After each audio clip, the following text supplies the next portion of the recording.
मेरो पिताहरू काकाहरू सम्पूर्ण र लगायत मेरो साइने अनुसार सबैमा मेरो वंशहरूमा हार्दिक नमस्कार नमन प्रकट गर्न चाहन्छु। धेरै कुरा राखिसक्नुभएका छ पूर्ववक्ता आदरणीय मेरो वंशहरूले। मैले यी कुरालाई धेरै दोहोर्याउनु जरुरी छैन। मैले 1 मिनेटदेखि 2 मिनेटमा मेरो तपाईको दुईटा टपिक तपाईको चाहिँ छ, त्यो विषयमा तपाईको चाहिँ जान चाहन्छु। अहिले त फेरि अहिलेको युग भनेको फेरि छोटो बोल्ने युग छ। धेरै बोल्न थाल्यो भने निन्द्रा लाग्ने अनि तपाईको चाहिँ अल्छी गर्ने भन्ने चलन छ। त्यो भएर अहिलेको युग भनेको यसो सकेसम्म हात हल्लाउने युग छ, त्यो पारा छ। त्यो भएर मैले धेरै तपाईको नबोलिकन 2 मिनेटमा मैले सक्ने यहाँमा अनुमति चाहन्छु। हामी अहिले इलामबाट तपाईको आएका छौँ, झापाबाट आएका छौँ, धरानबाट आएका छौँ, उदयपुरबाट आएका छौँ। हामी के को लागि भन्दाखेरि हाम्रा पहिचानको लागि, हाम्रा वंशको तपाईको चाहिँ हाम्रा उत्पत्तिको विषयमा बुझ्नको लागि हामी आएका छौँ। यो आउँदै गर्दाखेरिको अवस्थामा मलाई लागेका कुरा 1-2वटा कुरा मध्येको के हो भने हामी दुईटै विषयमा तपाईको चाहिँ अलिक बढी हामीले अहिले चाहिँ फोकस भएर तपाईको बोलिरहेका छौँ।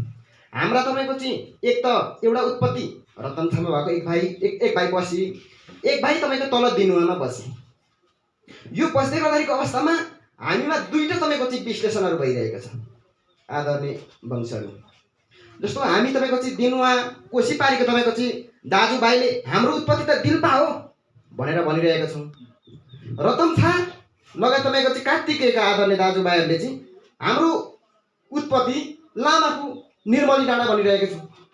यो हुँदै गर्दाखेरिको अवस्थामा मन लागेको कुरा हुन त हाम्रा अग्रजहरूले त्यो पहिलेको तपाईँको विषयमा कसरी तपाईँको अध्ययन गर्नु, उहाँहरूले धेरै दुःख गर्नुभएको छ, अध्ययन गर्नुभएको छ। तर तपाईँको चाहिँ मलाई लागेको कुरा हाम्रा होला तपाईँको चाहिँ हाम्रो खुवालुङ तपाईँको किराँत सभ्यता हो। खुवालुङबाट हाम्रो तपाईँको वंशको उत्पत्ति हुँदै गर्दाखेरिको अवस्थामा दुई भाइले तपाईँको चाहिँ खुवालुङबाट उत्पत्ति तपाईँको पक्कै भएन। हाम्रा वंश चाहिँ हाम्रो वंशको पुर्खा चाहिँ खुवालुङबाट उत्पत्ति भयो।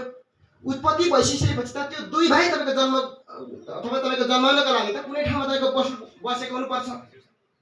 त्यो तपाईँको चाहिँ अहिलेसम्म चाहिँ हामी बिचमा चाहिँ अलिकति अस्पष्ट भएको हो कि भन्ने कुरा म बुझ्छु र दाजुभाइले पनि त्यो तपाईँको चाहिँ लागेको कुरा त्यो हुनसक्छ मलाई लाग्छ। त्यो भएको कारणले गर्दाखेरि यो अधिवेशनबाट हाम्रो साँच्चै भन्यो भने हाम्रो साझा तपाईँको चाहिँ हाम्रो उत्पत्ति केन्द्र कहाँ हो त्यो भन्ने विषयमा तपाईँको चाहिँ खोजौँ र तपाईँको उत्पत्ति तपाईँको एक ठाउँमा भयो होला, त्यसपछि पो तपाईँको छुट्टिएर तपाईँको चाहिँ एक भाइ झऱ्यो होला, लामाखु झऱ्यो होला, एक भाइ तपाईँको चाहिँ दिनुवा झऱ्यो होला। यो विषयमा तपाईँको चाहिँ अध्ययन गरौँ, अझै छलफल गरौँ अग्रजहरू। त्यो भएको कारणले गर्दाखेरि म एउटा यो प्रस्ताव गर्न चाहन्छु। अर्को प्रस्ताव हाम्रो तपाईँको चाहिँ एउटा संस्करण तपाईँको चाहिँ आइसकेको छ वाले भाषाको। यो हुँदै गर्दाखेरिको अवस्थामा असाध्यै राम्रो तपाईँको यो रतनछाको डाटा आएको छ। उदयपुरको दाजुभाइहरूले पनि पछिको चरणमा राम्रो तपाईँको डाटा बनाएको मैले देखेको छु। उहाँहरूले तपाईँको चाहिँ राम्रो बनाउनु भएको छ। अब इलामवासी आदरणीय चाहिँ वंशहरूले के गरिरहनु भएको छ, उहाँहरूले चाहिँ डाटा कसरी कलेक्सन गर्नुभएको छ त्यो त मैले बुझेको छैन।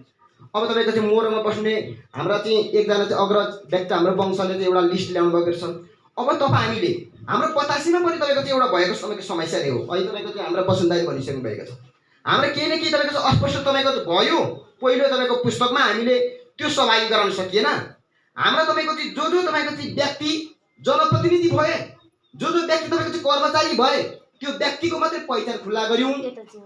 हाम्रा जो व्यक्ति तपाईँको समाजको साधारण मान्छे, सिकर्मी तपाईँको छन्, डकर्मी छन्, धामी छन्, बिजुवा धामी छ, ती व्यक्तिको तपाईँको चाहिँ पहिचान खुलाउन नसकेको कारणले गर्दाखेरि हामी बिचमा केही न केही तपाईँको चाहिँ तालमेल मिलेन। सँगसँगै तपाईँको चाहिँ हाम्रो यो पुर्खाको तपाईँको चाहिँ हाम्रो दिल्पाको कुरो छ। दिल्पा हुँदै तपाईँको चाहिँ सिकार खेल्दै तलतिर रोबोलुङमा तपाईँको चाहिँ यङसला हुँदै रोबोलुङतिर हुँदै दिनमा तपाईँको गएको इतिहास छ। त्यसमा पनि तपाईँको रड्केर हाम्रो तल खरुवा खोला तपाईँको चाहिँ पुगेको कारणले गर्दाखेरि यी दुईटा भएको कारणले गर्दाखेरि हाम्रो बतासेमा तपाईँको चाहिँ राम्रो तपाईँको चाहिँ अहिलेसम्म हामीले यो विषय मजाले बहस गर्न सकिरहेको छैनौँ। त्यो भएको कारणले गर्दाखेरि हामी तपाईँको यो केन्द्रीय अधिवेशन तपाईँको हुँदै गर्दाखेरिको अवस्थामा हामीले साझा रूपमा अब लैजाउँ।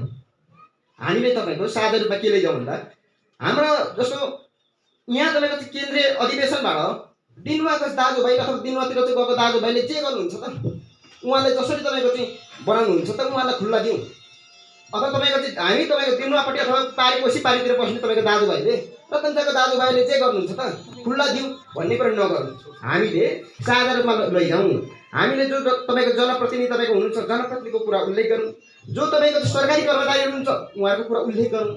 जो तपाईँको धामी छ जो तपाईँको चाहिँ सिकर्मी डकर्मी छ ती विषयमा पनि तपाईँको चाहिँ हामी उल्लेख गरेर साझा रूपमा लैजाउँ यो पुस्तकमा म यो तपाईँहरूलाई आग्रह गर्न चाहन्छु। र मैले दुईवटा विषय तपाईँको गरेँ र अर्को तपाईँको कुरो हाम्रो प्रेम भुसुरी दाइ तपाईँको उठाएको कुरामा मलाई कता कता मलाई पनि परे जस्तो लाग्यो। हामी तपाईँको चाहिँ राजनीति तपाईँको चाहिँ गर्ने मान्छेहरूलाई आगामी कार्यक्रममा दाइले भनिसक्नु भएको छ, सन्मानले भनिसक्नु भएको छ यसलाई सुधार्ने भनेर। आगामी तपाईँको चाहिँ अधिवेशनमा सकेसम्म राजनीति गर्ने मान्छेलाई पनि ल कुनै पार्टी उल्लेख नगर्नु, समाजसेवी भनेर उल्लेख गर्नु अथवा तपाईँको चाहिँ राजनीतिक कार्यकर्ता भनेर उल्लेख गरेर पनि अर्को कार्यक्रमदेखि हामीले त्यसलाई सच्याएर लैजाउँ। मैले यति भने र मैले आफ्नो भनाइहरू छोटोमा यहीँ टुङ्ग्याएँ। हस्, नमस्कार।